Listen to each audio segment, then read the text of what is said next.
c'est Snacky et aujourd'hui on va faire un concept un peu différent de ce que j'ai l'habitude de faire, c'est-à-dire qu'on va parler photos. Un nouveau concept de photos qui est arrivé à cause du confinement, c'est les photos à travers Google Maps. Tu le sais, Google Maps c'est un outil formidable avec lequel tu peux te balader dans les rues de n'importe quelle ville et il y a certains photographes qui s'en servent du coup pour faire de la street photo.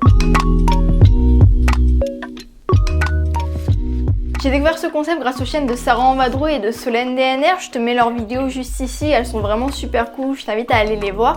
D'ailleurs, après les avoir vues, moi qui suis vraiment pas si impliquée dans le monde de la photo, je me suis dit pourquoi pas essayer ce concept moi aussi. Parce qu'en soi le concept est vraiment tout simple, tout Google Maps, tu choisis la ville dans laquelle tu as envie de te balader, tu prends le petit bonhomme qui te sert d'accéder à Street View, tu le places dans la ville, tu te balades, tu prends des photos de tout ce que tu veux.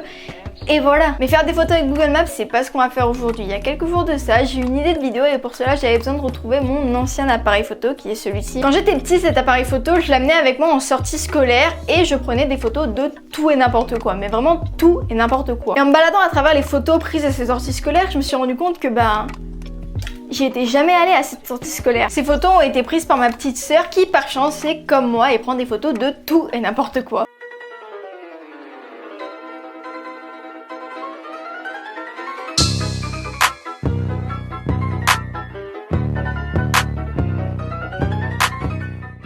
Et en regardant à travers les photos de cet appareil, j'ai clairement mon Google Maps personnel et aujourd'hui ce que je vais faire c'est retoucher les photos prises par cet appareil photo. Initialement je voulais retoucher les photos avec Lightroom, donc je me suis entraînée quelques minutes avant de tourner cette vidéo, mais au bout de 2-3 minutes à m'amuser sur Lightroom, je me suis rendu compte qu'il fallait payer pour débloquer plus de fonctionnalités. C'est pour ça que je vais utiliser Pixelmator que j'ai déjà acheté et dont je me sers depuis plusieurs années. Donc j'ai importé ma première photo qui est celle-là, c'est un mur assez sympathique, je trouve. Baisser le contraste, peut-être non pas trop parce que sinon il faut pas que ce soit même pas du tout.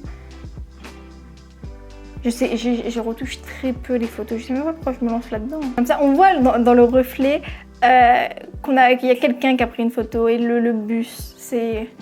On va essayer d'effacer ça, tiens. On veut pas que ce soit moche. Oh. Et la photo est quand même d'une qualité assez bonne, hein. Pour voir que l'appareil photo est vieux, j'ai regardé, les photos datent de 2015. Ça peut être sympa. Mais il faudrait, hop, on va l'ajouter sur un calque au-dessus. Ah merde, je peux pas le faire. Comme ça, on va essayer de lui rendre un peu un côté vintage à la photo parce que du coup, ouais, ça fait vraiment très récent. Donc voilà le rendu final, voici la photo originale et voici ce que j'en ai fait. Ok, donc maintenant passons à la deuxième photo qui est celle-là. Je la trouve assez sympathique, je sais pas, elle est plutôt cool. Baisser un peu la luminosité, ajouter légèrement de contraste, la saturer légèrement. Wow, non plus. Et voilà, je pense que c'est tout ce que je vais faire sur celle-là parce qu'elle a l'air d'être vachement sympa déjà de base. Mais ouais, voilà, c'était court pour la deuxième, mais voici la photo originale et voici ce que j'en ai fait. Ok, donc troisième photo, cette photo est vraiment le genre de photo, on ne sait pas pourquoi elle a été prise, mais elle a été visiblement prise, donc on va essayer de voir ce qu'on peut faire avec. Je viens de voir un truc, c'est qu'on peut changer l'opacité, l'intensité du... Et tout à l'heure, je me suis embêtée à créer un autre calque. L'arbre gâche un peu tout. Donc voici la photo originale et voici ce que j'en ai fait. Et voici donc la dernière photo que j'ai sélectionnée dans cet appareil. Je trouve qu'elle est assez sympa et en soi assez réussie. Je sais déjà ce que je veux faire sur cette photo, donc on va directement la rendre un peu plus bleue. Oula, oh, quoique, hein. J'aimerais effacer, retoucher ces petites taches qu'il y a là. Je pense que j'ai cliqué sur un truc trop gros. Et ça. Et donc voilà la dernière photo, je voulais faire très peu de modifications sur cette dernière, mais au moins je savais déjà comparé aux autres qu'est-ce que je voulais faire. Donc voici avant et voici ce que j'en ai fait.